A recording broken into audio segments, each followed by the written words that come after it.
Hey there, everyone. Welcome back to Utility Sports, and I'm really excited for this NBA mock draft. Of course, the NBA season is underway. Now, at this point, we're about a week in, and there's been some awesome games up to this point. I've loved pretty much every single minute of the NBA season. You guys know how much I care about NBA basketball. I'm watching like 3 games a night right now. NBA League Pass is going crazy for me, and I've just been having a really great time with the season. I hope you guys are as well. And I want to say thank you. 15,000 subscribers. It's absolutely mental. And this is a 15,000 subscriber special. And you're going to notice the day we hit 15,000 is the day this video came out. So I'm very, very thankful for each one of you. I would love for you guys to all hit that subscribe button right now as well. And also hit the like button if you do enjoy the content here. There's a lot of time that goes into these videos. Typically for me to make a mock draft video, it takes around 4 to 5 hours of one single day to kind of prep everything. Obviously, there's a lot of time that goes in behind the scenes too, watching a lot of these prospects. And most of these players are high school recruits still at this point that haven't even played a collegiate game yet. So there's a lot of film that I have to find and, really go through to get a good idea of these players. So hopefully you guys do enjoy the effort I put in. And again, it's crazy that we have 15,000 subs. I just was never expecting this. Me and my best friend started this for a lot of fun. And just to talk on the internet about sports, and it's kind of grown into something we never expected. 15,000. We're hoping to keep pushing. We want to get to 100,000 subs someday, and hopefully even for more than that if possible. But you guys are the reason why. So thank you so much for taking the time that you do to watch the videos. Really do appreciate each and every one of you. And now let's get into it. The date I'm recording this is October 25th. And the draft order, I'm doing it by standings, sort of here. Of course, we're like 3 or 4 games into the season, so some of these teams, their records don't really indicate how good they are. For example, the Philadelphia 76ers are 1-3. I'm not taking that into too much account. I think that the 76ers are still a good team, for example.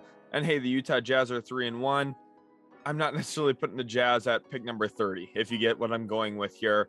So tiebreakers decided by me. Some of the teams I'm kind of shifting around a little bit, not fully by record, just more of an expectation.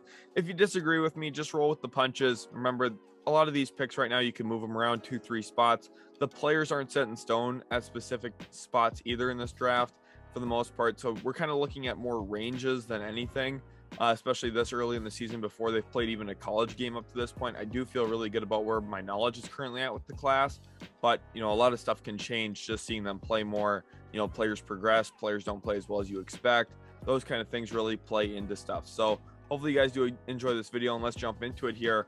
First overall, I have the Oklahoma City Thunder here at this point, and you might be saying, wow, OKC, yes, they got their first win against the Los Angeles Clippers. Shai Gilgeous-Alexander has been balling out in the 3 games he's played this year. They do have a 1-3 record at the point I'm recording this, but if there's anything we know about Oklahoma City, they will do what it takes to put themselves in a position to lose games and get a high draft pick. We know that they will do that, especially this year when there's a player as talented as Victor Wembanyama in this draft class. They are going to try to stack their odds as best as they can, which means Josh Giddey might miss the entire portion of the 23 part of the season, and Shai Gilgeous-Alexander might as well. This team doesn't have any size. They don't have any rebounding. They already shut down Chet Holmgren.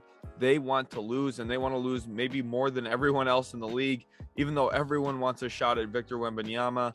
The Thunder probably want it the most. They've literally built their roster to have a chance at getting a guy like Victor Wembanyama. Of course, they added Chet Holmgren last year. The two of them would be so crazy together, and that's what we're looking at. Victor Wembanyama landing with the Oklahoma City Thunder, I think, is a game-breaking and franchise-altering move for this franchise. Whoever gets Victor Wembanyama is in such a great spot. I have a scouting profile out on the channel on Victor Wembanyama. I really recommend checking it out. It was before he had played a game with the Mets 92, but I've been watching this kid for about 5 years now up to this point. Been watching him since he was 14 years old or so. So I have a pretty good understanding of what he is as a player. There's a lot of viral clips of him on the internet, which is really what drew my attention to a kid from France 4 or 5 years ago. And he is such a special talent. Again, the size, 7'4", the skill set, can handle, He's actually pretty shifty. He moves like a wing, which is what makes it really impressive. He's like a supersized Kevin Durant in a lot of ways. And that sounds like an absolute cheat code because KD's already a cheat code in his own right. Make him about 4 or 5, maybe 6 inches taller like Wembanyama is. And you're looking at something really, really dangerous. He's probably the best rim protector I've ever evaluated. You look at some of the greats of all time, someone like Hakeem Olajuwon. That's kind of the territory you're talking here with what his rim protection could be at the next level. I always think back to the FIBA U19 World Championship game where France played against USA. The USA team won very narrowly thanks to Kenneth Lofton specifically, and just a really stacked roster that featured a lot of guys who are currently in the NBA now.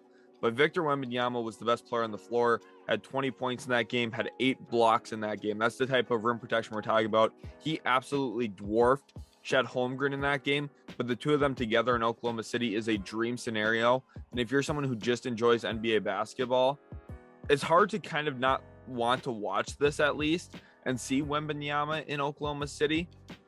This would really put the exclamation point on their rebuild. You would have SGA, you have Giddey, you've got now Jalen Williams and Jalen Williams. You've got Lou Dort. You've got a lot of talent there already. Chet Holmgren would make his debut next year alongside Victor Wembanyama. You'd be adding 2 7-foot-plus guys. 2 of them have incredible wingspans, great rim protection. Oh, and by the way, they can play off of each other because they can both handle and shoot. It would be terrifying for the league. And Victor Wembanyama going to Oklahoma City, I think, would be a really terrifying situation for others around the league. Moving into pick 2, I have the Orlando Magic here. They've started out the year 0-4, but I've been thoroughly impressed with that team. Even though they've lost all of their games up to the point when I'm recording this, we've seen some real contributions from players that we expected, and then also some players we weren't necessarily expecting. So I think this roster right now is in a pretty good spot. I think that their trade with the Chicago Bulls really reset this franchise in a phenomenal way when they moved Nikola Vucevic for 2 first-round picks and Wendell Carter. Clearly, they won that trade. And Franz Wagner alone, even if they had just gotten pick 7 for Vucevic, which is one element of the trade, we would probably still be saying the Magic win. They have a 2nd pick in this year's draft from Chicago. Of course, that pick from the Bulls is top 4 protected. But the Orlando Magic here with their own pick, they're still going to lose a lot of games, but we've seen some bright spots from Paolo Banchero. I had picked him to win Rookie of the Year. So far, he's looking like he's going to live up to that. Benedict Mathurin might have something to say about this. Jaden Ivey might as well. Keegan Murray, we know that he can perform too. There's a lot of good players in this draft class. I've been saying it all the time, and I think this year's class, the one we're talking about right now, is even better than last year's, which is what makes it so insane. And Orlando gets a player they badly need in Scoot Henderson from the G League Ignite roster. He is a special talent as well. I'm hoping to have a scouting profile coming out on Scoot Henderson this week. So if you guys aren't subscribed, make sure to do so right now so you can watch that Scoot Henderson scouting profile. I've got a ton of different clips of him that I'm going to break down his game, certain things he does well that makes him special. Of course, this is kind of like the Spark Notes version here in these mock drafts where I get to talk about a player for 2 minutes. Otherwise, if I talk about him as long as I do in a scouting profile, the video would be about 6 hours long. So this video here, though, Scoot Henderson, special ball handler, can get his shot off the move, off the dribble. And by the way, he's really emerging as a playmaker. I think that was a big step I saw already from him this year in their 2 scrimmage games they played against the Mets 92. He looked much better as a facilitator, and he wasn't even bad at it last year. He just looks improved, a little bit more patient, and he's also just reading the defense a little bit quicker, which I think is going to be the world of difference here in Orlando. Obviously, they have Jalen Suggs, Cole Anthony. You don't let those type of players get in the way of you drafting Scoot Henderson in the top 2. Scoot Henderson would be the best guard on the team the moment he arrived, and I think he and Paolo Banchero, along with Franz Wagner and Wendell Carter, would be a really nice long-term quartet. To me, they would still need a little bit more shooting and a little bit more defense around those guys, but they've got some trade chips. They've got other pieces as well with another pick in this year's draft, like I said. So Orlando's in a really good spot if they do get Scoot Henderson. Moving on to pick 3, and this is where everyone should be panicked a little bit. The New Orleans Pelicans own a pick swap with the Los Angeles Lakers this year when the Lakers foolishly gave up Brandon Ingram, a ton of other pieces, and a ton of picks for Anthony Davis. You look at it on face value, if this pick for the Pelicans is even anywhere near the top 5, the Lakers are in a lot of trouble, and the outlook of that trade becomes even worse. Brandon Ingram looks like he's a high-level all-star this year when he's played in games. Obviously, he's played 3 of their 4 games up to this point, and he's been awesome for them, rocking that fro. And the Pelicans, if they get pick 3, the league's in trouble, because this team already might win 45 games, maybe up to even 50 if everything clicks for them. They could win a playoff series this year. And if you're adding a top 3 player in a loaded draft class, oh my goodness, watch out. The player I have them adding here, guard Amen Thompson from Overtime Elite. This was a tough decision for me. This team doesn't really have needs. If you look at anything, the only real need that they have, I think, is a long-term center, just given where Jonas Valanciunas' contract is and his age. I think at some point they would look to replace him, not right in the near immediate future, but I'm saying, 3-4 years from now. And then also when you look at a guy like Jackson Hayes, who they took out of Texas pretty early in a draft. Obviously, he was a guy they liked. They also have Larry Nance right now. They don't really need a center either, but I think that's the most concerning position to me. I love their forwards with Herb Jones and Trey Murphy, Brandon Ingram, Zion Williamson. That's an awesome combination. I also like Najee Marshall. If you don't watch a lot of Pelicans basketball, you probably don't know who he is, but he's a really versatile defender who you can put 1 through 3 likely. Most games he's strong enough to guard some 4s as well. But here I think that they should just pick for upside. And Amen Thompson, a 6'8" guard who can handle, play make, extremely athletic. And you might be saying, well, they took Dyson Daniels last year. Yeah, I don't really care. Amen Thompson is better than Dyson Daniels, and I think significantly. He's a better ball handler. I think he's a better facilitator. He's not as good of a defender as of right now, but I think he's got the physical tools that you can get him to a spot where he's going to live up to that, especially if you have guys like Trey Murphy, Herb Jones, Najee Marshall around this player. You're not going to worry about that as much. Obviously, I haven't even mentioned CJ McCollum up to this point either. The Pelicans, like I said, don't really have a need here, but this is luxury. And this is why you go upside. You take a guy like Amen Thompson, who there's an argument, and I think some people are going to find themselves in the camp that they would actually prefer him over Scoot Henderson. Now, I'm not saying I believe that. I definitely do not at this point, at least. But when you're comparing the two, Amen Thompson's about 4 or 5 inches taller. He's more athletic in some ways than Scoot Henderson. And he's also equally good as a facilitator, arguably. Now, the level of competition is way different. Scoot's playing against professional level players in the G League, and Amen Thompson's playing against a lot of prep players. For me, I'm going to prefer Scoot Henderson. I think Scoot's better, at least at this point. But Amen Thompson, I think there's going to be a lot of fangirls for Amen Thompson, and he definitely deserves that with kind of his build, the archetype that he plays with. He is a highlight machine in some ways. So New Orleans here getting a really special player in the backcourt. Pick number 4, the Sacramento Kings have not started out the way that many would have hoped, especially after drafting Keegan Murray for his NBA readiness, making a trade for Domantas Sabonis to try and win. Well, they have less wins than the Indiana Pacers. So at the time of recording this, their season hasn't started out well. De'Aaron Fox has been playing immaculately, though. But at this point, they just haven't won a game yet, which is a little bit of a concern. So we're going to go out and get their biggest need here, which is forward Dariq Whitehead. He's a freshman going into Duke. Last year played at Montverde Academy and was the National Player of the Year. That's how good this class is, by the way.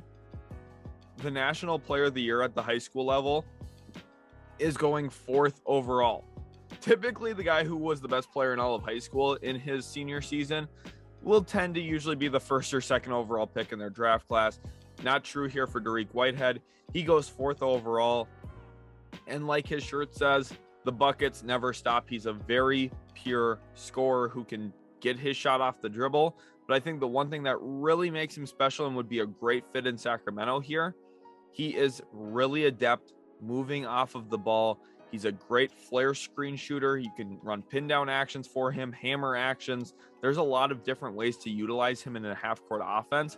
Oh, and by the way, he's got a great mid-range shot. He can play through contact, and he's deceptively athletic. When you watch him play, you're looking at him and you're saying, oh, most of his shots come from the perimeter. Doesn't look like he gets out to the rim a ton, but when he does get to the rim, He has very good concentration on the rack. He can get there and finish. And then also, Dariq Whitehead has the athleticism to punch it home on you. Doesn't utilize it a ton, but again, like I said, deceptively, he'll occasionally rise up and punch one on you, and you're not ready for it because of his typical play style. Kind of catches you by surprise in some ways. And I think that's a really nice skill set to have. I think he's the best player on the Duke Blue Devils this year, on a team that I think is pretty good overall. And I think he's going to showcase his talents a lot this year. You're looking at arguably the best shooter in the draft right now. I think that you could argue on, two-level shooting when you're looking at both the mid-range and the three-point shot, that he is probably the most well-rounded shooter at this point of the draft, who can also do other things, right? I'm not talking specialist. I'm talking great player who can shoot the ball. There's a big difference between those two things. And obviously you prefer the great player who can also shoot over just a specialist who can only shoot. And Dariq Whitehead gives you a lot of different elements. He's athletic, he's a good ball handler, and he can really knock it down both on the move and off the catch. Number 5, the Houston Rockets here, and they won't mind picking in the top 5 this year, even though this team's young. There's some talent there for sure to work with. I really love their Tari Eason pick. Jabari Smith's had some good games. And the one thing I really like about this team, I like the competitive nature that we've seen. The timeout where there was a lot of arguments. Eric Gordon looked like he was about 75 years old and no longer cared about NBA basketball. That's okay with me. Eric Gordon has always been a trade chip for Houston. Now, if they actually ever move him, we'll wait and see. But the whole point of this team right now is the young talent. Jalen Green, Jabari Smith Jr. getting into it and having a heated discussion, heated argument, you could even say, during a timeout in their first and second years in the league.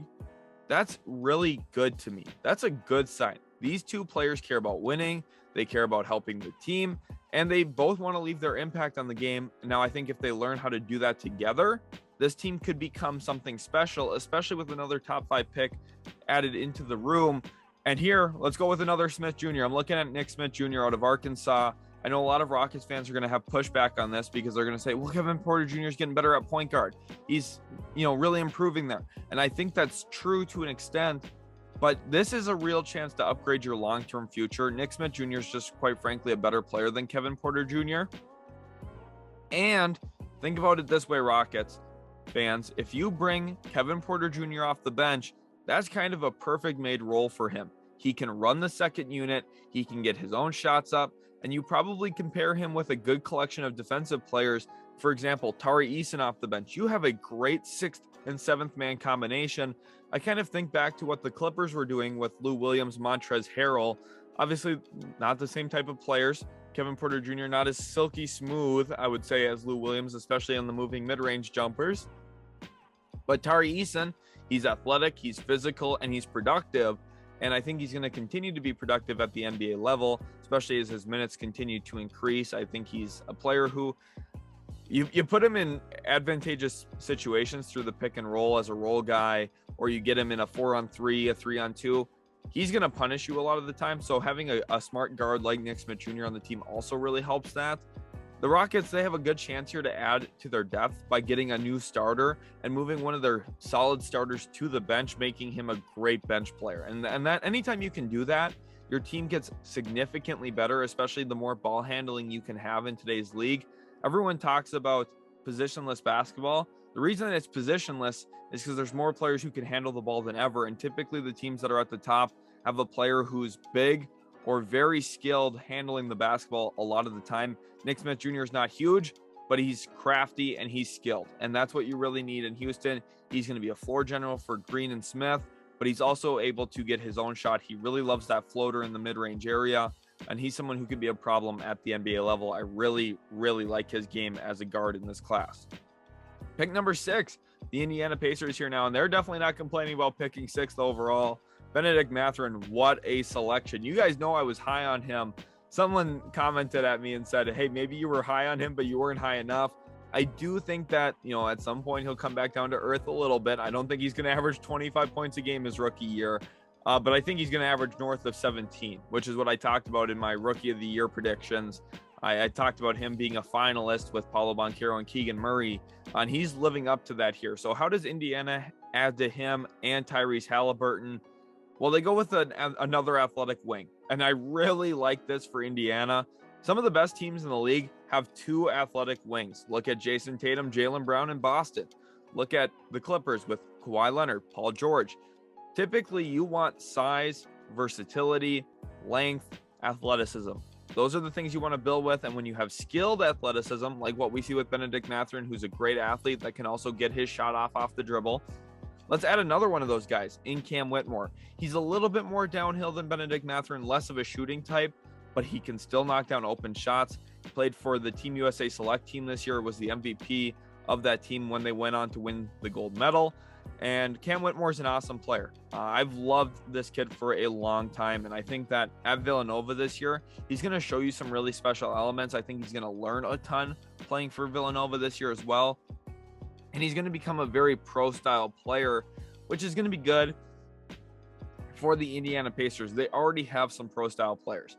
Halliburton, Mathurin, both of those guys to me are pro-level players, and not just by their talent, but by the way that they see and feel the game. I think both of them are gamers in different regards, and Cam Whitmore is a gamer as well to me, and someone who can really help this team long-term. I'd really love the trio of Whitmore, Mathurin, Halliburton. I think that those three guys can be a really special trio. We'll see if this team moves Miles Turner or Buddy Hield, but ultimately, even if they don't, you got to love their young future. They're still going to lose enough games to keep themselves kind of in this Victor Wembanyama race anyway. So they don't have to trade a Turner or a Hield, but if they do, it would help their odds as well. Maybe move them into that top four. But Cam Whitmore here, I think, is a very good outcome for them as well. Pick number 7, the Detroit Pistons here. Now at this spot, obviously a few years ago, they took Killian Hayes 7th overall. That didn't really pan out well, but Pistons fans, you have Cade Cunningham now. You have Jaden Ivey. Those are the two guards of the future for this team. Killian Hayes probably in a bench role makes some sense, I would think, at this point. I don't really see much more from him at this spot. So how do they look to improve? They go get a physical forward who you could pair with Sadiq Bey. You can pair with Jalen Duren. You can have him play off of Marvin Bagley once Bagley's healthy as well. And this is Jarris Walker from Houston, a player who I think is going to be one of the most impactful players on what I think is the best team in college basketball right now. The Houston Cougars have a ton of talent. Marcus Sasser is still in the building. He's a really good guard who can get his shot off against a lot of defenses. And Jarris Walker is going to benefit from that, right? He's going to be a nice, big, physical screen and roll body, but he's also got a nice little mid-range game. That's where we've seen him work a ton at the high school level. Post fadeaways, he's got those down to a T. We'll see if that translates to the collegiate game. And if it does, you're looking at someone who can maybe become a pretty nice half-court weapon with a good physical frame and physical attributes that you say, hey, this is someone we can grow defensively to becoming a really nice, impactful player on that end. He's already shown flashes of that. I think Houston's going to do a good job coaching him up there as well in such a good program. But Detroit, I think when you look at this roster, the 4 position is really the one that stands out to me. Last year, I said, hey, they have to get another guard and they have to get a center. They did both of those things with 2 guys who were in the top 5 on my board, in Jaden Ivey and Jalen Duren. I really liked their draft. And if they can walk away with Jarris Walker here as well, I'm really, really going to like their outlook. Obviously, some Pistons fans are going to say, well, we have Bojan Bogdanovic now. Yes, you do. I'm not necessarily going to build my roster around the fact that, hey, we have Bojan Bogdanovic. I think that you still need to look at long-term upgrading that 4 position with someone who fits the timeline. I like them getting Bogdanovic, especially for the price. But at the end of the day, I don't look at Bogdanovic as someone who's necessarily a part of the long-term future. Even if he signs a 2 or 3 year deal there still, that's something that they could potentially trade later. I think in Jarris Walker, you give him some time to develop. I think this still works out really well for Detroit, regardless if Bojan is there or not going into next season.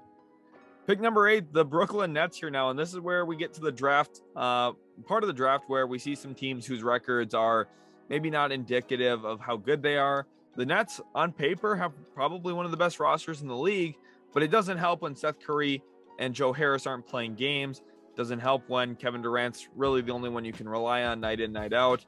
Kyrie Irving has some 6 of 19 performances here and there. Obviously, when you watch his highlights, you say, wow, he might be one of the most skilled players ever. You watch the games and you say, well, he takes a lot of bad shots, kind of reliant on shooting mid-rangers, which isn't a bad thing. You guys know I love the mid-range game. But for a 6'3" point guard who's into his 30s now, I'm not sure how much I love it.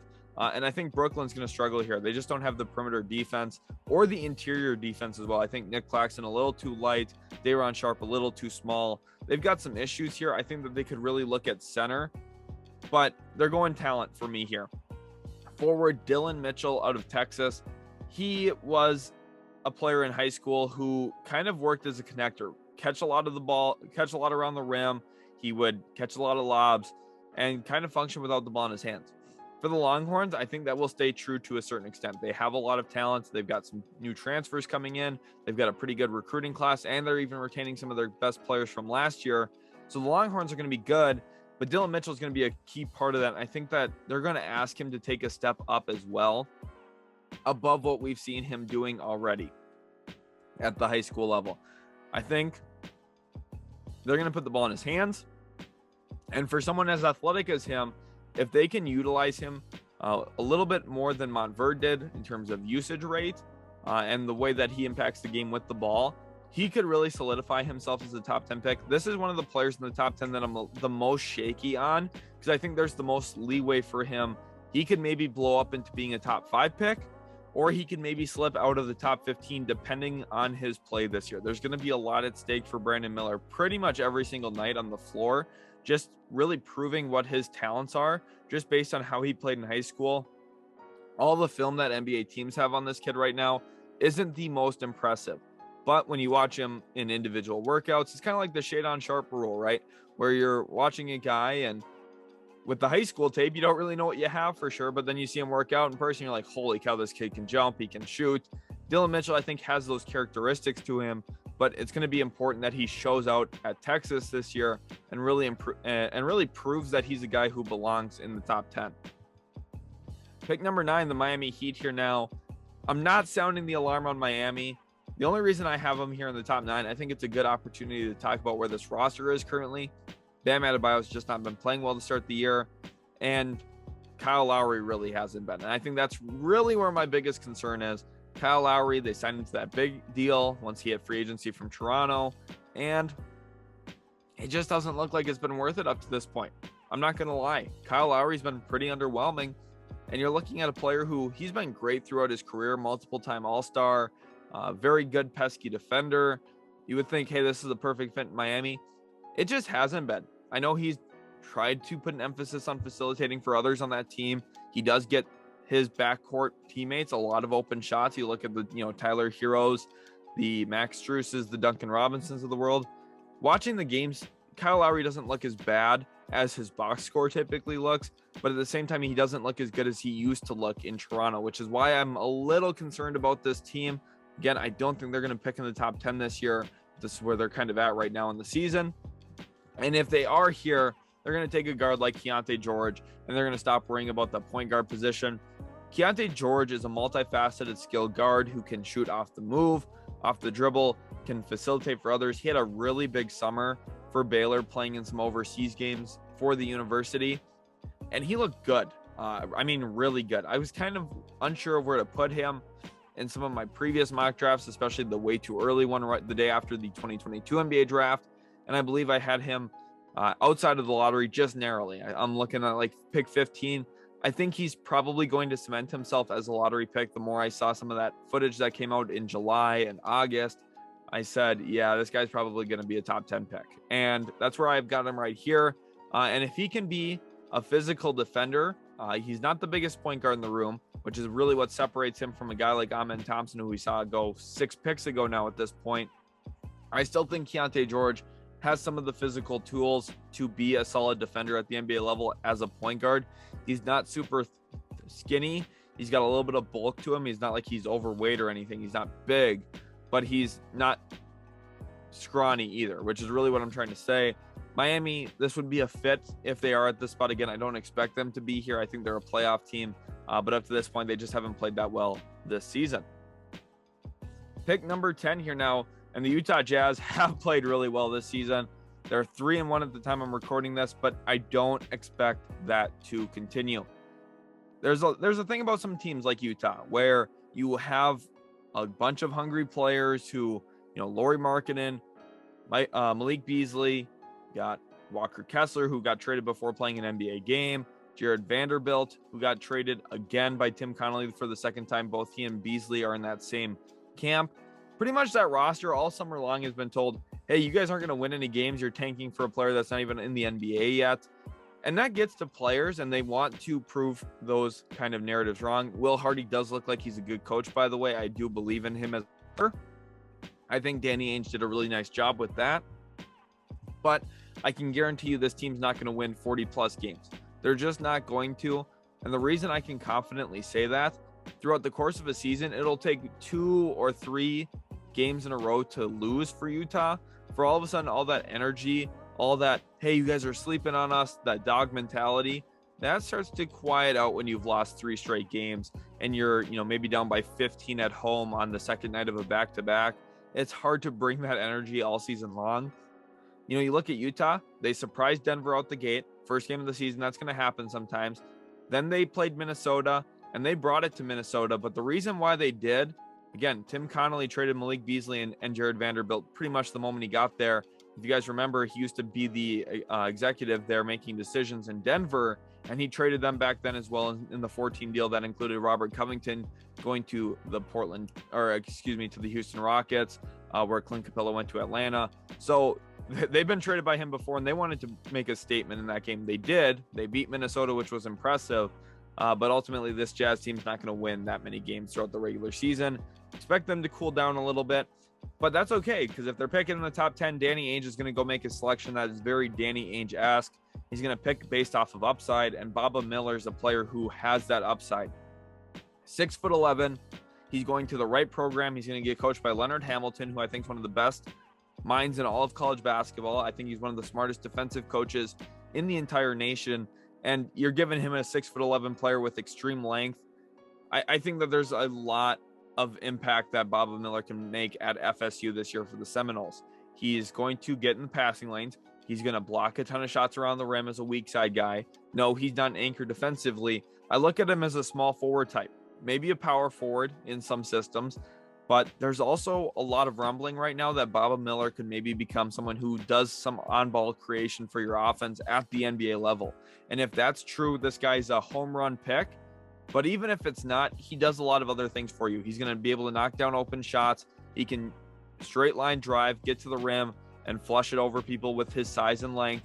And again, like I said, defensively, I think he's going to be really well polished by the time he's asked to play an NBA game. We typically see that from Florida State players. Patrick Williams, we look at Jonathan Isaac, Devin Vassell. There's a lot of length coming out of that program. There's a lot of defensive talent coming out of that program. And I think Baba Miller is going to be the latest example of that. Going into the next pick now, we have the Orlando Magic here at number 11. This pick again comes from the Chicago Bulls in a trade that we've already talked about at length. And I have them going with Brandon Miller here. So we have 2 Millers going back to back, and they're both wings. Brandon Miller, just like Dylan Mitchell, I think is a wing that has a lot at stake in his freshman season in college. I think that Brandon Miller, if he plays really well, could cement himself again as maybe a top 5 pick. If he struggles from night to night, well, you see him kind of in this 11 range. He's got the tools. He's someone who can probably create off the dribble to a certain extent. He's going to be a nice finisher for Alabama, and I think he's their best player on that roster right now, which is a very typical Alabama thing, to get a top recruit, have him really be your only recruit, and hope that he can just carry your program. We've seen them try that with Colin Sexton. They tried it last year with J.D. Davison. That didn't work, but now they're trying with Brandon Miller, and we'll see maybe Brandon Miller's good enough to really elevate this program. And if he does, we're talking about a top 5 pick. Again, based on the physicals, the skill set that is presumed he has. Again, this is another player. These 3 wings here in Dylan Mitchell, Baba Miller, and Brandon Miller are 3 of the most exciting players for me to watch this year in college, because I think that these 3 players have the most leeway on where they could go in the draft. And I think they're all competing against each other in certain ways. They all have similar characteristics. Baba Miller a little bit taller, Dylan Mitchell maybe a little bit more athletic, Brandon Miller maybe a little bit more skilled. And I think that there's going to be a really big contrast between these 3 throughout the year. And some people are going to prefer Baba because of his height. Some people are going to prefer Dylan Mitchell because of how high he jumps. And some people are going to prefer Brandon based on his actual skill set. And I think that there's going to be a really good season-long argument about which one of these three deserves to go first. I had Dylan Mitchell go higher in this draft because I think the physicals are going to set him apart in a certain way with his athleticism. But at the same time, I prefer Baba Miller myself right now, just based on his size and all the film I've seen. But I think Brandon Miller's right in that same argument. So we'll see who goes first. But here for Orlando, not necessarily a need, but it's, hey, we're taking a good player. We're going to continue to add talent to this roster. And think about Brandon Miller off the bench, pretty good for a young Magic team that's, kind of at the heart of their rebuild right now. Pick number 12, the Charlotte Hornets here. And this is another team that, yes, they've come out of the gate pretty well, but I've got some concerns, right? Steve Clifford's done a good job with this team early in the season. They've been winning games, but I just don't know if I can expect that to continue. Obviously, they've had no LaMelo Ball up to this point, which is impressive that they are at the spot that they are. Who knows? Maybe they are a sneaky team. Maybe they do get into the postseason, but I just don't necessarily see it myself. So for the Hornets, we're going upside here as well. We're going to go with forward/guard Ausar Thompson. He is the brother and the twin brother of Amen Thompson. You could probably tell because you can't really tell the difference between the two of them just looking at pictures. They look pretty much completely identical. It's very hard to differentiate the two. But Ausar Thompson, on the floor, you can tell the difference. And the reason why I have Ausar Thompson at this spot 9 picks lower than his brother, even though they are similar players, he's a little bit less skilled, especially with the ball in his hands. He's not as much of a playmaker. He's not as much of a ball handler, which limits him a little bit more. There's an argument that Amen Thompson could at some point be a point guard in the NBA. For Ausar, I just really don't see that. I think he's a 2 or a 3, which is significantly less intriguing, especially at his size. If you could get a 6'7" point guard, you're really excited about the future. A 6'7" shooting guard's still good. It's just less intriguing, less exciting, which is why he's going to naturally go lower than Amen anyway. But who knows? If he does have a really good year for overtime elite, maybe he does stick himself into that top 10. Again, the one issue with Ausar, overtime elite, they play against prep schools, whereas everyone in college is going to be playing against other college level teams, college level players. There's going to be better film, and teams are going to feel a little safer about that. We saw some of the overtime elite guys really not gain traction through the draft last year. Jean Montero, Dominic Barlow, 2 guys who trusted overtime elite. Neither of them went in the top 40. So Amen Thompson, Ausar Thompson, there is a lot of hype around these 2 kids. They deserve it. But we'll see if some teams prefer to go with the tried and true college route when it comes to drafting over this, rather new startup league that, quite frankly, they just don't play the level of competition that college schools do. Pick 13 now, the San Antonio Spurs, another team that started out really well. I actually had the luxury of watching this team in person the other day. And Popovich, he's got a fun young group of players. My biggest takeaway from the game, Jakob Poeltl is going to get traded for a first-round pick to some team in the Western Conference that is worried about the size of Nikola Jokic, the size of Rudy Gobert and Karl Anthony Towns. Teams are going to be looking to add size, I think, at the deadline. Even an Eastern Conference team could maybe really look into it because of, Jared Allen, Evan Mobley, Bam Adebayo, Robert Williams. If you're looking to add a really good stout rebounder, Jakob Poeltl is the guy to go get right now, in my opinion. But at this point, San Antonio here, they're going to go with center Dariq Lively because Jakob Poeltl likely gets traded this season. And, 13, if they're picking at 13, this isn't as exciting.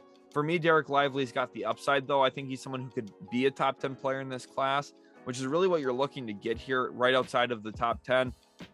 You want to find a sneaky grab who you believe could become a top 10 player in the class. For me, Dariq Lively checks those boxes. He's big, physical. He jumps out of the gym. He's a true pick and roll center. And I think he kind of is a James Wiseman type, but a little less talented, a little bit less freakish athletically. And because of that, you see, instead of going second overall, he goes outside the top 10 in this mock. I think he's going to work his way up, though. He's probably the second best player on the Duke Blue Devils, at least as an incoming freshman. Not necessarily the second best player on the team. They still do have some returning players as well. But Lively for me, I think he's going to be impactful this year, and he's someone who I'm really excited to see play at the collegiate level, and I think he's going to showcase himself a lot as a lottery pick. Pick number 14, we have the Washington Wizards here now, and the Washington Wizards are at a weird spot, right? They have Kristaps Porzingis, Bradley Beal, Kyle Kuzma, Rui Hachimura, who they did not get an extension done with. He'll hit RFA this offseason. There's a lot of questions here. They made the trade for Monte Morris and Will Barton. Their roster is like good, but it's not good enough, which is like the worst spot to be. They drafted Johnny Davis last year. Didn't necessarily love that pick for them. I probably would have preferred Jalen Duren for them myself, but just looking at what is here for them, we're just going to go talent. We're going to go with a player who I think can be impactful. And we're going to take guard Anthony Black from Arkansas. This is the second Razorback to go in the lottery here. Of course, the first one was Nick Smith Jr. And that team is loaded this year. They've got all the right pieces, all the right players that can fit each other.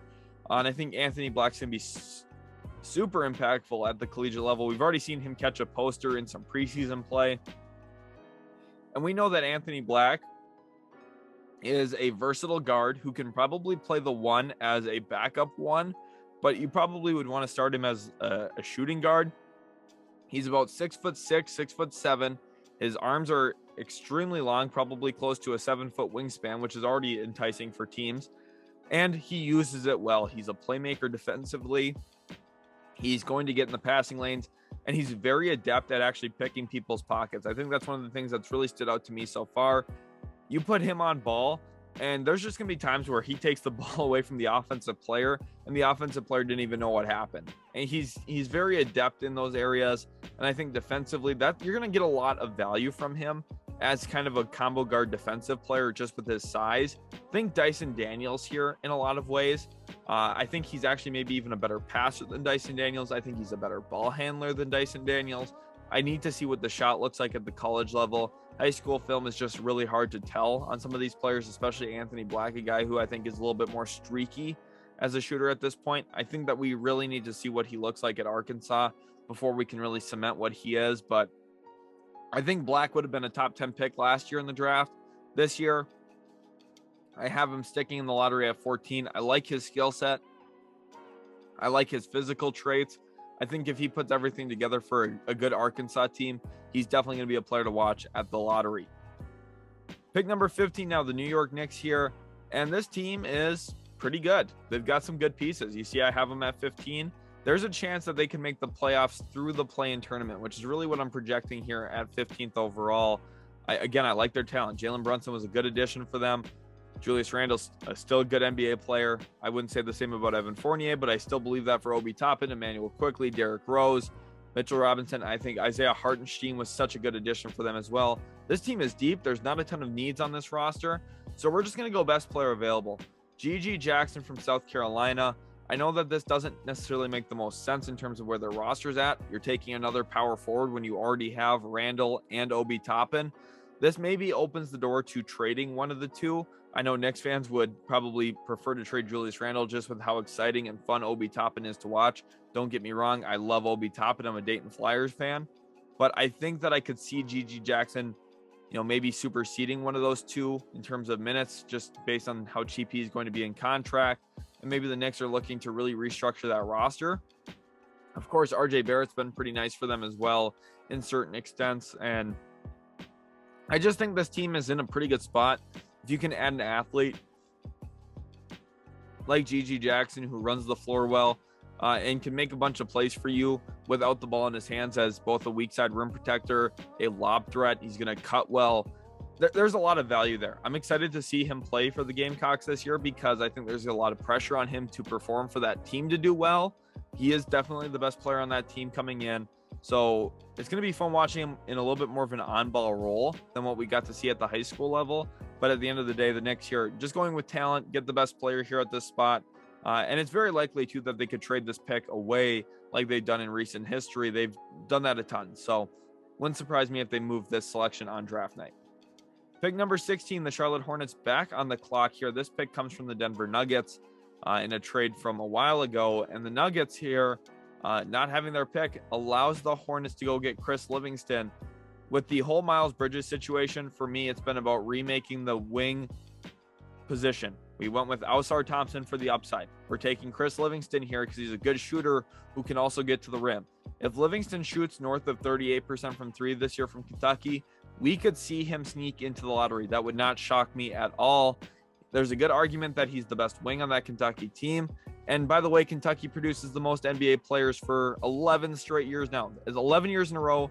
The school most represented throughout NBA rosters on opening night of the season has been Kentucky. Again, 11 straight years. Chris Livingston, that's another player you're going to add into that total.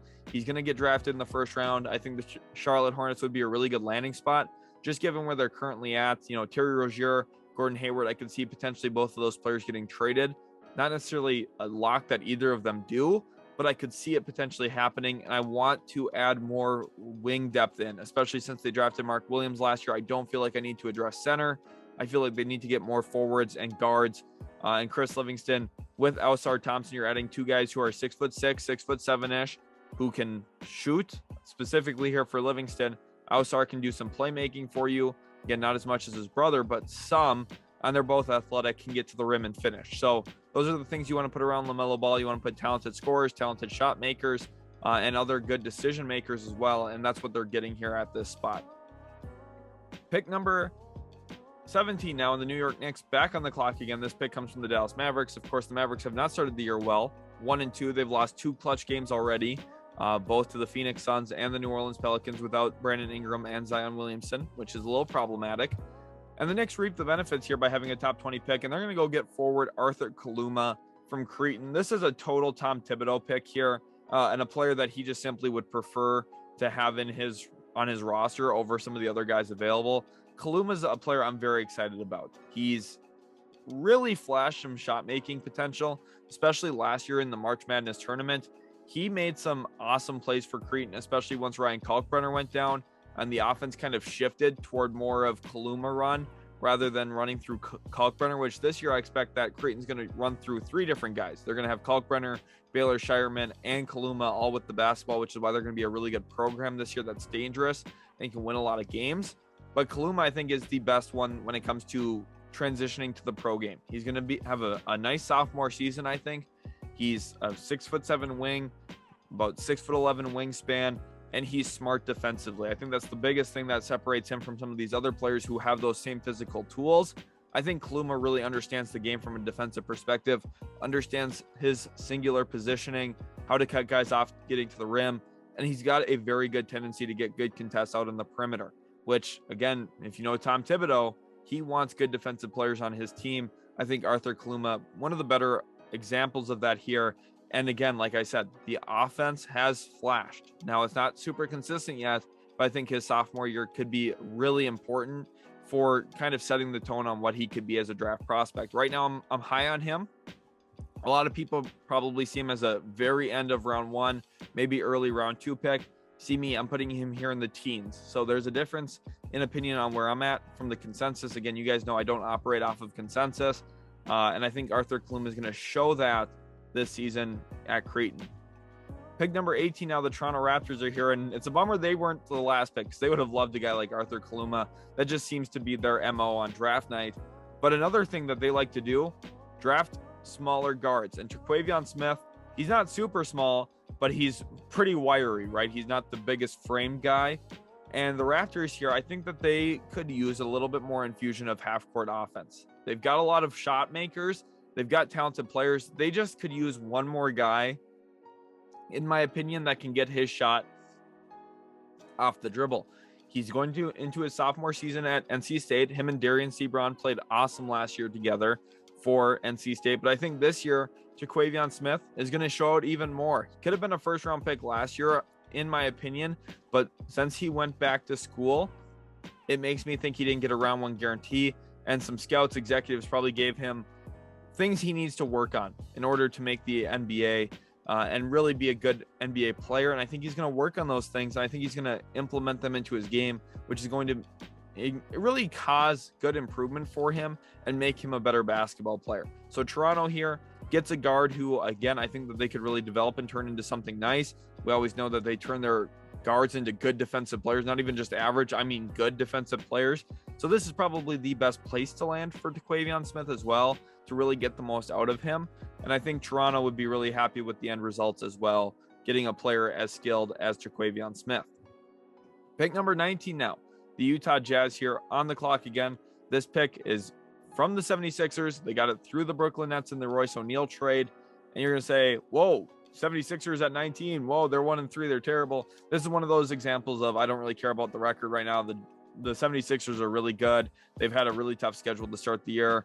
Obviously, you know, they blew a game that they shouldn't have lost as well. But at this point, Utah, they're not going to get a lottery pick here from Philly. Philly's not going to miss the postseason with Joel Embiid, Tyrese Maxey, James Harden on their roster. They're just not going to.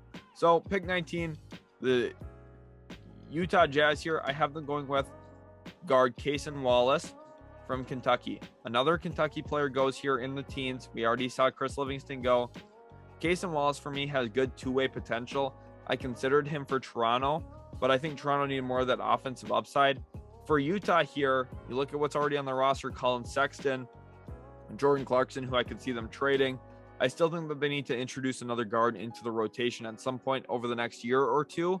I also think Utah on draft night would be wise to trade these picks away, try and get future assets for them to stockpile all their picks and give them good amounts of flexibility in terms of making trades later on. But if they do stick with these picks, Cason Wallace could be a fit just from his two-way potential. Kind of think similar to what we saw from Ty Washington last year out of Kentucky. But I think Cason Wallace, a little bit more defense, a little bit less feel in the pick and roll game. That's kind of the difference between those two players. Pick number 20, the Los Angeles Lakers here now on the clock. And this feels really bad if you're a Lakers fan. I'm so sorry that you're watching this video because I'm not going to pull any punches. The Lakers are brutal. Rob Pelinka is the worst GM in the NBA. I can't believe he got an extension from that team. And he's done a lot of terrible things. You know, yes, they won a championship. They also have missed the playoffs a couple of years with LeBron James, and this year looks like another year that they're going to miss. So far, they're 50% of making the playoffs with LeBron James. Before that, LeBron had missed the playoffs, I believe, one time in his career. So it's one of those situations where they just haven't done a good job building around him. They quite frankly haven't, and only having picked 20 here when you're 0-3 to start the season doesn't feel good either. So I have them going with forward Chris Murray here from Iowa. I'm expecting him to have kind of a breakout campaign. We saw his brother Keegan Murray do that last year for the Hawkeyes, and I think Chris Murray could be in a spot to do that this season. The big thing for him, he's got to improve as a finisher, specifically finishing plays. If he can really improve his point production and take the step forward that we saw Keegan Murray take going into his sophomore season, I think Chris Murray could have an impactful year for the Hawkeyes. You could probably argue that he's the best or second best player on that team. And if he plays that way this year, I see him being a first round pick for sure. You know, just based off of name, a lot of scouts have already watched him play when they were watching Keegan play there last year. And I think Chris Murray is someone who's going to have a good impact at the NBA level. Not as good as his brother, but still impactful. Pick 21, the Indiana Pacers on the clock again. This pick comes from the Cleveland Cavaliers in the trade for Karis LeVert. For Indiana, you got to be feeling good. 3 first-round picks in this year's draft. And you're going with forward Jordan Walsh, the third Arkansas player to go in the first round here. And again, for Indiana, you're taking another wing. Not necessarily the biggest need here, but we're going with talent for the Pacers. And Jordan Walsh, someone who has a lot of hype around him. In high school, was notorious for catching lobs and being super athletic. I think he's going to have a nice year in the SEC as well for Arkansas, playing off of Nick Smith Jr. and Anthony Black. I think he chose one of the best colleges he could go to in terms of system and style of play for himself to have a nice, efficient season early in his college career. And I think it's going to bode well for him landing in the first round of the NBA draft here to Indiana. Again, for the Pacers, it's all about talent acquisition. You don't worry about fit right now. To me, you go out, get BPA, best player available, and you try and build up your roster in terms of trade assets, trade value, and just good overall players, and you figure it all out later. Look at New Orleans. New Orleans, they didn't care about fit when they were taking players. They cared about getting a lot of good players, and then the players learn to fit around each other, and the players that don't fit, you can later move on, make some moves. For example, they trade Steven Adams for Jonas Valanciunas, brought in a different style center. and it's kind of helped them accelerate where they were at as well. So Indiana, maybe they can look to do that same thing with Miles Turner. And we'll see here. Jordan Walsh, I still like him as an option. Pick 22, the Los Angeles Clippers here have their draft pick, of course, a pick swap this year with the Oklahoma City Thunder that the Thunder will likely not have to swap with LA simply because the Thunder will win less games. So the Clippers basically still have their asset this year. I could see them trading it, but I could also see them doing something like this. Taking a big swing opportunity, again, also big miss potential here on forward Emoni Bates, one of the most hyped high school prospects of all time. And he looked like he was going to be a surefire top 5 pick. 4 or 5 years ago, Emoni Bates was getting hyped as a 14-year-old, 13-year-old even. And he was an awesome young player. He did have a felony charge against him. It got dropped, which is why I'm keeping him here in the first round. If that felony charge did not get dropped, he probably would not be in the first round here. You're going to notice that I don't have Dior Johnson in this first round mock draft, despite having him last time because of a similar situation. But Emoni Bates, the Clippers, they do this. They use their draft picks and they're saying, we're going to swing for the fences here. And if one of these ever really pans off and, pans out and turns into an all-star level player for us, we're really cooking. They did it with BJ Boston last year or 2 years ago in round 2. They've done it with guys like Jason Preston, who I think had a lot of upside coming out of Ohio. They are smart with the players that they target. And Eastern Michigan Eagle here, Emoni Bates, I think is due for a pretty good season when he's on the court. He's going to be playing against lesser competition. And this is very similar to Patrick Baldwin here for me. Emoni Bates, it doesn't really matter if he has a good season or not. People are going to remember the name. People are going to look at him when he works out 1-on-0 in an empty gym, and they're going to be pretty impressed because he's tall, can handle the basketball. He has a lot of people vouching for him. Chris Brickley's one of those guys, over 1 million followers on Instagram, and he's very well respected in NBA circles. So his opinion matters, and I think he's going to vouch for Emoni Bates a ton. We know how close those two people are already, and I think Emoni Bates is going to have a very nice and even very solid season that I think could even be a nice season for Eastern Michigan. But even if he doesn't, I still think he's going to get some round 1 buzz. And I think the Clippers would be the team to really take that swing on him here. Pick 23, Phoenix now on the clock. The Suns have had some huge wins this year. A big come from behind win against the Dallas Mavericks. They also beat the Golden State Warriors just recently. So the Suns pretty well with how they're playing this year. Kind of surprising to me because I thought maybe that Game 7 hangover would have been a little bit stronger. But they've come out of the gates firing a little bit. And they're going to get a nice little guard option here in Jalen Hood-Schifino out of Indiana. I think that a player who from Montverde was a really nice connecting piece for that Montverde team. But I think at Indiana for the Hoosiers, you're going to see him do a little bit more, be relied on a little bit more because there's no Dariq Whitehead on this team, which is going to allow Hood-Schifino to kind of showcase what he can be as a playmaker and as a scoring guard as well, which I think is going to be valuable. And when you look at Phoenix's roster, yes, they have Cam Payne. Yes, they have Damian Lee. I don't trust those two guys as far as I can throw them, especially come playoff time. I think Jalen Hood-Schifino would be a long-term upgrade for that roster. You could also look at forwards here at this spot. I think that they could also use a backup center. But I think Hood-Schifino, most reliable player on the board at this point, and someone I think I would be willing to take this risk on at 23. Very low risk. You could also see Phoenix move this pick, which is something that they historically do. They really don't care about the picks as much as most teams do. James Jones has been very clear about that. They made a lot of their picks available in Kevin Durant discussions. Ultimately, nothing got done, but Jalen Hood-Schifino could be a nice asset to bring in, and I think he's an upgrade over Cam Payne and Damian Lee. Pick 24, Atlanta on the clock now. I'm really excited about this team. I like DeJounte Murray there. I think he covers a lot of the needs that they have. I still think that they need to improve in the front court, though, quite a bit, which is why I'm going with center/forward Kyle Filipowski from the Duke Blue Devils. This is one of the more talented players in the entire draft. And I think that there's a lot of room for him to improve his board standing right now. This is a little bit closer to consensus from where I had him in my most recent mock. My most recent mock, I had him in the lottery, moved him down a little bit here because more people seem to be a little bit lower on him than I am. Here's a player who at 7 feet tall can handle the basketball, can play make for others, and he can knock down perimeter jump shots. There's a lot of value for that in the league. And I think if you're looking at Atlanta, their long-term answer here for their center position is Onyeka Okongwu. I think that's pretty clear and obvious.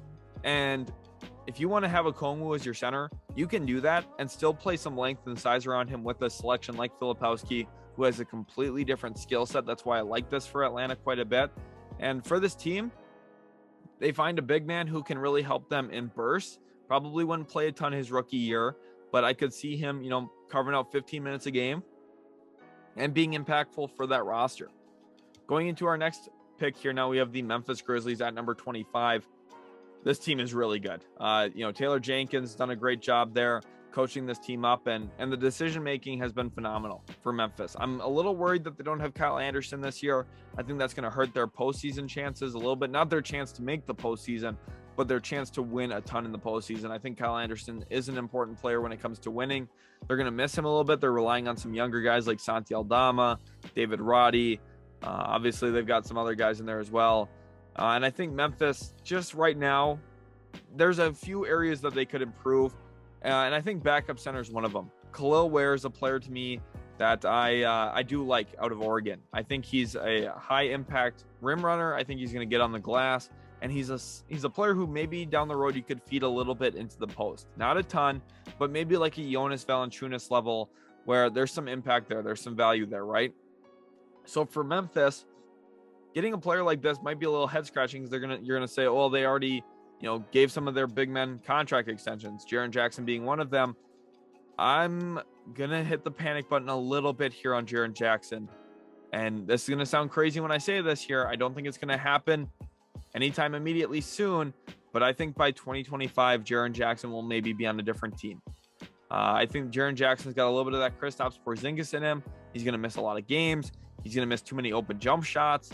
And the team's going to look at themselves after another disappointing loss in the playoffs in the 2024-2025 season. And they're going to say, can we win with Jaren Jackson being our second or third best player? The answer to that is maybe no. And if that's the case, Memphis is going to sniff around trading him. Again, I'm not sounding the alarms right now. The team is still really good. Jaren Jackson Jr. is not a problem.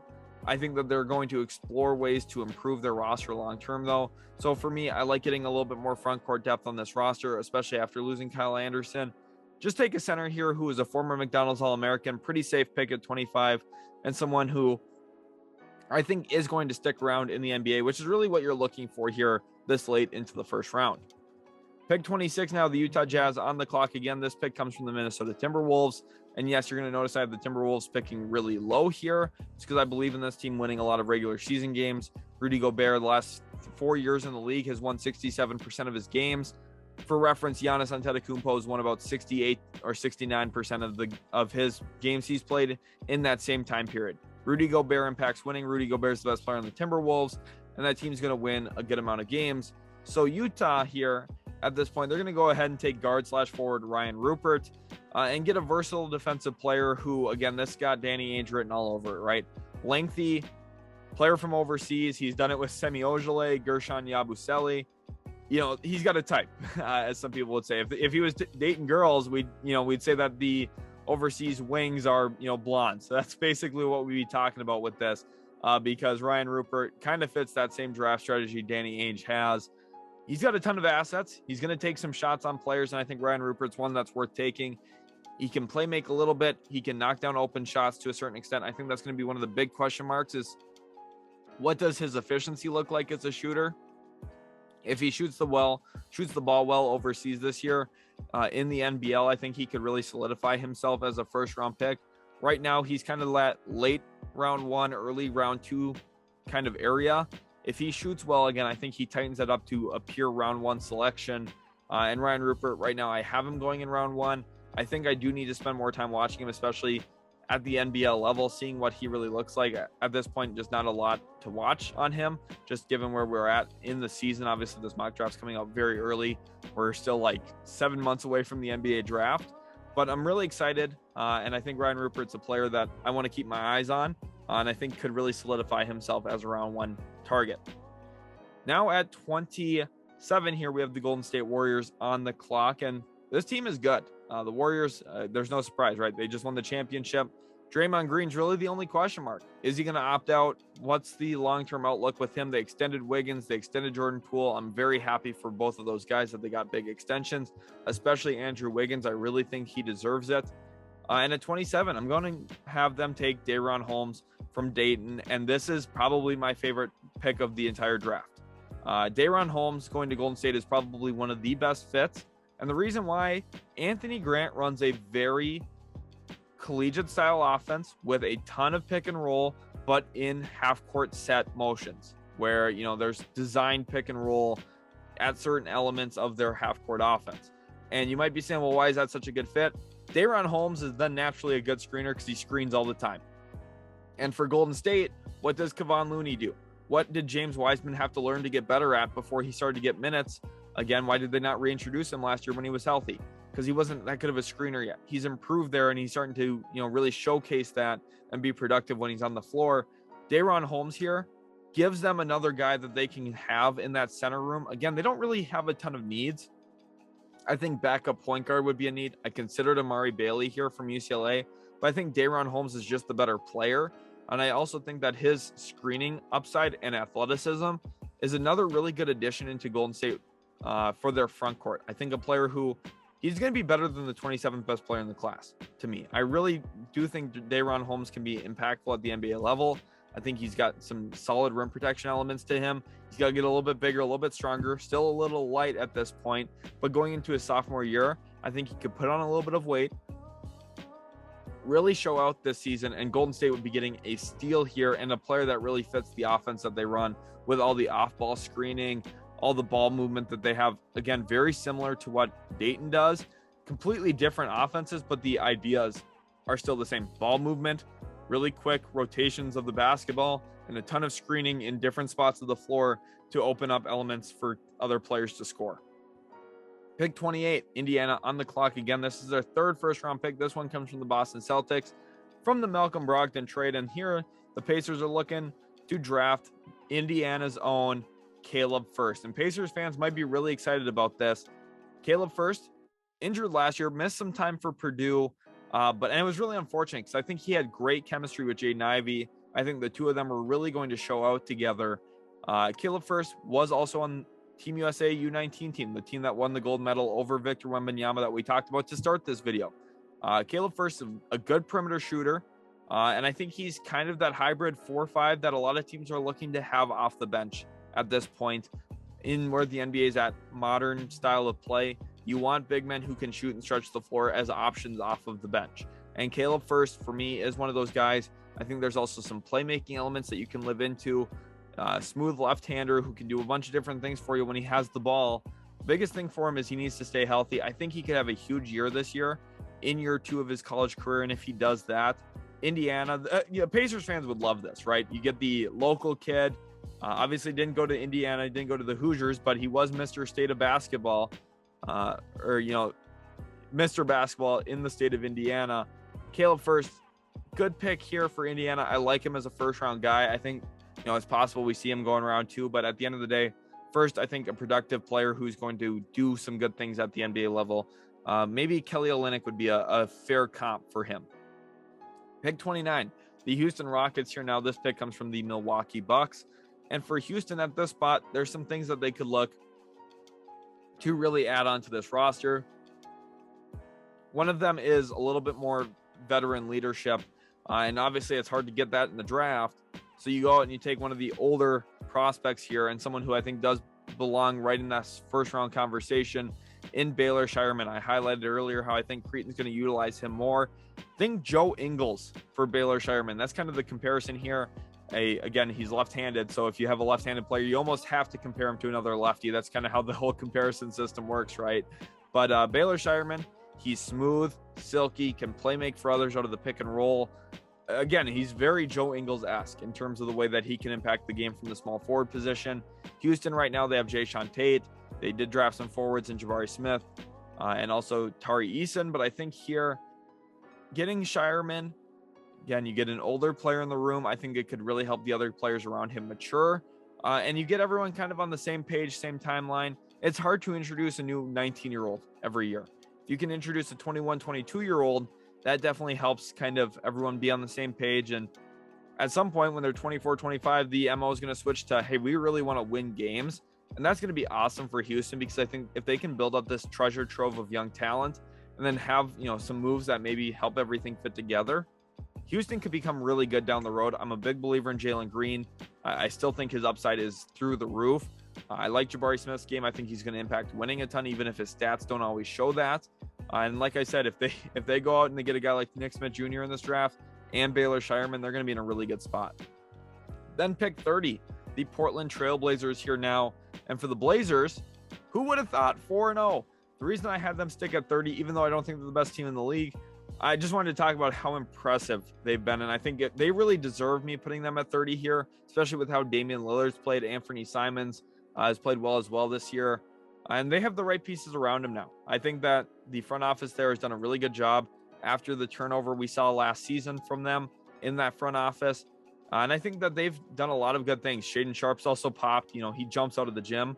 Always was evident watching the film on him that he was one of the most athletic players in last year's class. Portland's got to be feeling pretty good about where they're at. They're playing well right now. They've got some nice young pieces as well.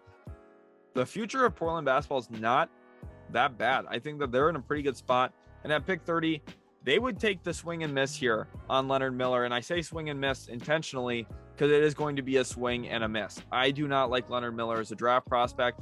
I think that he's one of the worst prospects I've actually ever evaluated, especially last year coming out of Fort Erie International Academy. Just was not good. And there's a reason that he went to the NBA G League this year for G League Ignite instead of to the NBA, and it's because teams didn't want to draft him last year. He just was not going to be a drafted player. And it's good that he went to the G League. He needs that development. He's going to flash, but the one thing is, you guys need to watch for this. Anytime he tries to drive by anybody, he doesn't have a good enough handle to do that, so he uses his offhand, which is typically his right because he's very reliant on his left hand, which is his dominant. And he usually chicken wings the guy guarding him, which is an offensive foul. He will probably get called for that once a game at the NBA level if he's playing significant minutes. And you might say only once a game. That's a lot. That's like 3 times more than any other player in the NBA. So Leonard Miller, there's a lot of things he still needs to improve on, but I could see Portland here, savvy new front office. Mike Schmitz is in the room, someone who's watched a ton of these players already. He's got a really good idea and understanding of kind of what the college scheme looks like. And also, he's been watching these players since they were 14, 15 years old, like myself. Leonard Miller's been on the radar for a lot of people. And for me, I'm not a believer in him, but I could see Mike Schmitz being a believer. He's got size. Theoretically, he's got playmaking, although I don't believe in his ball handling. And if he could ever make a jump shot, that would really cement him as a first-round pick. So far, that's been a little streaky, but I think that there is some legitimacy to looking at Leonard Miller maybe as a first-round draft selection, even if I disagree with it myself. And if I was in the driver's seat, wouldn't do it. That doesn't necessarily matter for these mock drafts. I'm more so talking about what I think could potentially happen. And Leonard Miller here to Portland, I think, is a realistic outcome. Thank you all so much for watching. Again, 15,000 subs and counting. So crazy. Thank you all so much. Make sure to leave a like on today's video. And again, just a huge thank you from the bottom of my heart. Would never have guessed we'd get to this point. And I want to keep growing. Let's try and get this thing up to 20,000, 25,000, and so on. Love to keep growing. Thank you guys so much for watching, and we'll catch you in the very next Utility Sports video.